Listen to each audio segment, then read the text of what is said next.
Well, it's a great pleasure to welcome Dr. Robert Schuller to the program today. His Hour of Power television program has been inspiring people all over the world for more than 30 years.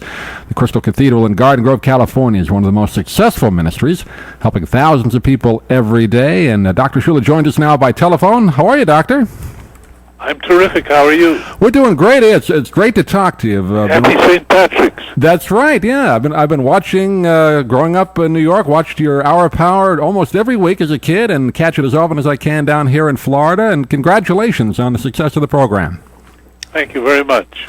A few weeks ago, or I guess a couple of months ago now, you kind of turned over at least the daily reins of the program to your son. That must have been a very emotional service for you. It was a moment of pride for me because I survived for these 50 years as the first and founding pastor.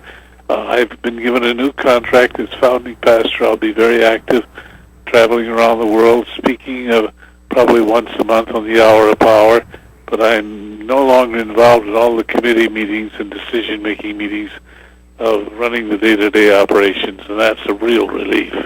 It's a wonderful program. I got a chance to visit the Crystal Cathedral about 10 years ago now, and what an amazing campus it is. And it's kind of hard to believe it all started with a drive-in movie theater back in the mid-'50s. Yep. I was stuck for 5 years, every Sunday for 5 years. I couldn't rent a hall, so I had the rooftop of a drive-in theater projection booth. And after 5 years, I fell in love with the sky and the clouds and the sun.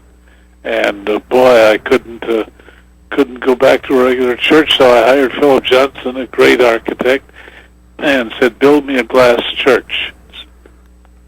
Yeah, it's one of the most amazing, not just the church alone, but pieces of architecture in the entire world. Yes, in fact, the editors of Time magazine around the world picked out the most beautiful and inspiring and awesome buildings on planet Earth, and they started with the pyramids, and then the Parthenon and the Taj Mahal, and it's an inch thick, but there are only 7 churches in it, and the Crystal Cathedral is one of the 7 between Notre Dame in Paris and St. Peter's in Rome.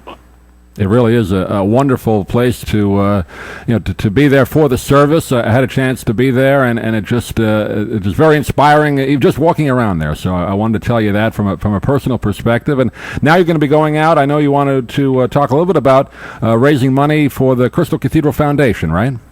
Yes, I thought that if I reached the climax of my professional career, I wanted to have all of the ground paid for, all of the buildings paid for, all the landscaping and fountains paid for, and if I did that, it would be great. And it does have it has a value of $300 million, and it's paid for. But now I find out the land costs are going up so high that I'm afraid they'll sell it.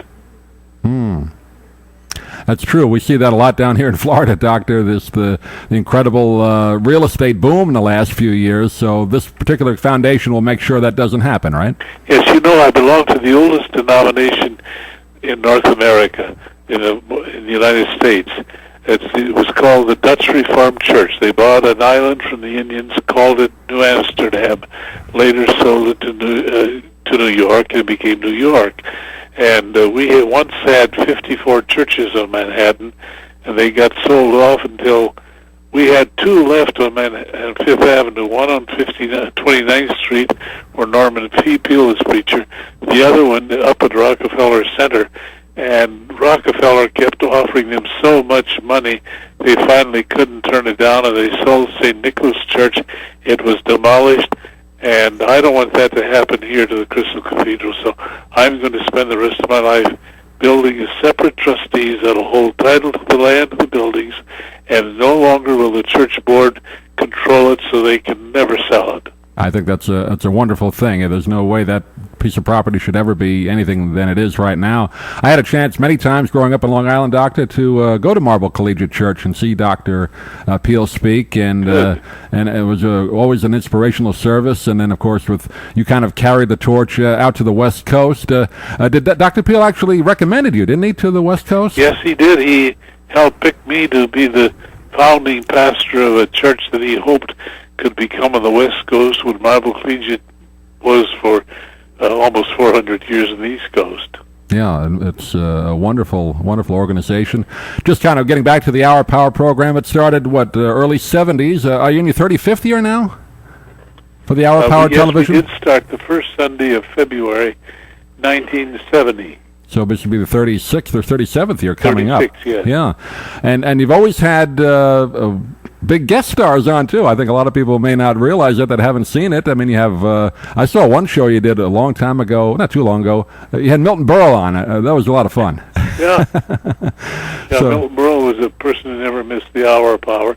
And on our 1000th telecast, I had all 5 living presidents at that time.